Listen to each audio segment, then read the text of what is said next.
Hello all, this is Dr. Dave Maslach talking about reciprocity.com. The E is written with a 3, and in this particular video I really want to talk about bureaucracy. So I'm a professor of innovation strategy and entrepreneurship, and this is part of my small business and startup strategy Saturdays. We often hear in the startup world or in the small business world that you should be creating systems to do things for you. So what exactly are we talking about with that? Well, from my perspective, a lot of what we're talking about is actually just creating bureaucracy along the way. So sometimes we have a very negative connotation on exactly what is bureaucracy, but it's been researched. We've been talking about this for a very, very long time since Max Weber, who's a German sociologist, I think from the 30s, started talking about this. I don't know. I can't remember the exact date. I apologize. But basically, we've been talking about this idea of creating, and he was suggesting that it's the most efficient form of an organization where you can create, what you do is you create sort of offices, and then these offices serve a particular role. People can come in and go out of the offices. It's not tied to a particular individual. And then we create sort of a hierarchy with these offices where people pass on decision making between these hierarchies.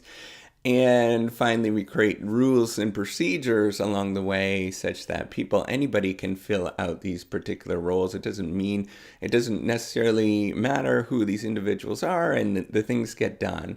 So, this has been going on. We've been talking about this for a very, very long time. So what are some of the characteristics of bureaucracy? What is this thing called bureaucracy? Well, the characteristics of bureaucracy, again, is that there's some sort of hierarchy along the way, that people are making decisions based on this hierarchy. So what do I mean by hierarchy?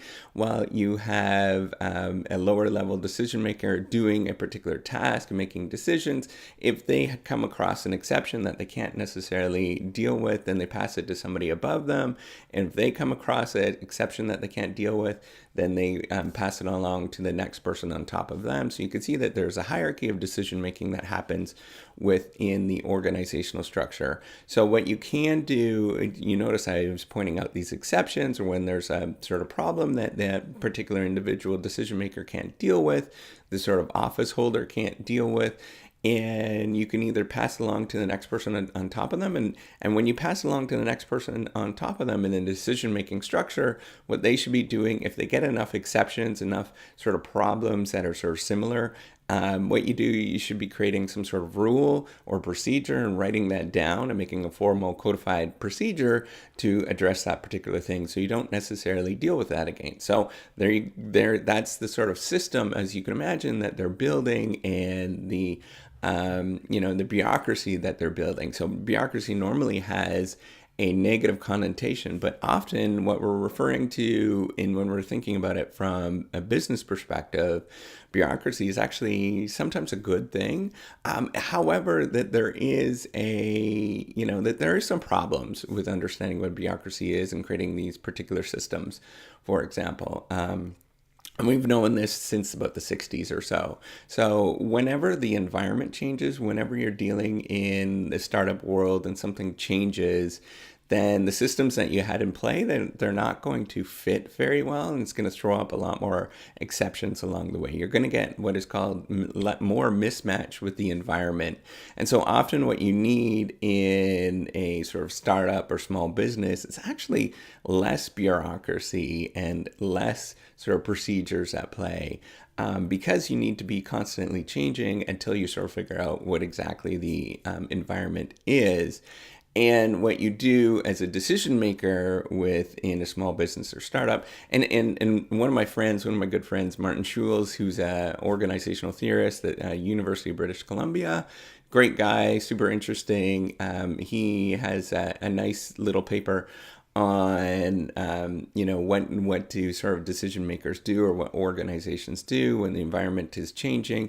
Well, they create sort of rules, And what they do is they create rules. He calls them sort of birthing rules, and then changes the rules as they go. So if there's an exception that's being thrown and people don't know how to deal with it, then you should be changing the rules and procedures as you go and writing them up. And then some rules you have to sort of terminate and get rid of along the way.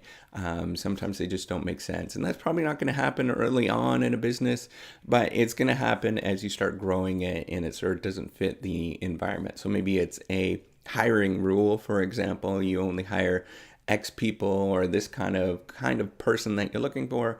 Well, that's probably going to have to change. Or maybe you're very heavy-handed at the beginning because you're trying to ensure quality. Well, that's probably going to have to change in terms of your decision-making style and your management style as you go through, because you can't necessarily be really heavy-handed as you're being, as your organization grows. You have to take a step back. What is the problem? What are some additional problems with bureaucracy and creating this sort of system procedures and thinking about these different procedures? Well, one of the things, and Edelman actually pointed this out. She's at Berkeley, and what this is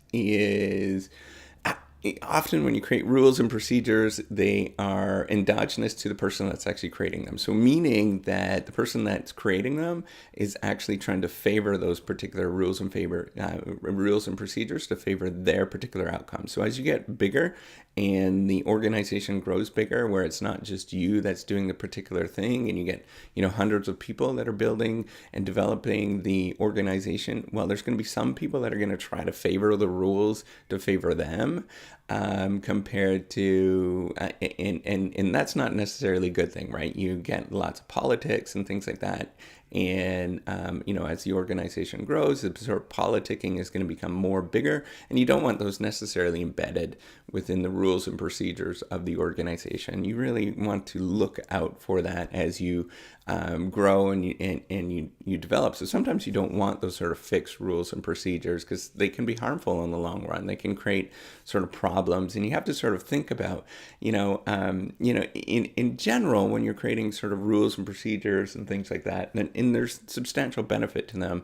But then you also have to think about, do you actually want these rules and procedures? I think there's some questions you have to really consider when you have when you're creating this sort of bureaucracy and the systems of rules and procedures. Is, do you ask yourself, do you really need that rule and procedure? Is that going to make sense if you actually need it? If you have people that can actually make decisions and on the spot and they're doing a good job, then you often don't necessarily need those rules and procedures, particularly if they're really smart people that are doing that particular thing, right? Now, do you, and then you also have to think about, if you create these rules and procedures, is there positive benefits and negative benefits? If you have too many, then it becomes a little bit kind of tricky and people don't pay attention to them. And implementing these sort of rules and procedures, the implementation of strategy in this case becomes a little bit murky, and it becomes really difficult to sort of implement the strategy or the thing that you're creating with this different systems and stuff. And then you also want to think about, if you create this rule and procedure, whatever it is, if you create this sort of bureaucratic structure or whatever it is, you have to really deeply think about, who is this serving? Who's going to benefit from these particular rules and procedures? Is it going to benefit you, or is it going to benefit somebody else? And you have to be really careful when you do this sort of, when you're doing this with your strategy and implementing your strategy and these rules and procedures and thinking about these different structures and stuff like that, because you're going to run into problems if you are not actively sort of thinking about creating these rules and procedures, but at the same time also sort of making sure that you are, that you're just not implementing them just to implement them along the way. So that's really, really careful. You have to be very, very careful to do that. So that's all I want to talk about. If you like this video, give me a thumbs up, as well as subscribe. I do appreciate it. And there's a bunch more other videos you can watch about startups and small businesses. I talk about all sorts of strategy stuff. So you can check it out. Do appreciate it. Take care and have a wonderful day.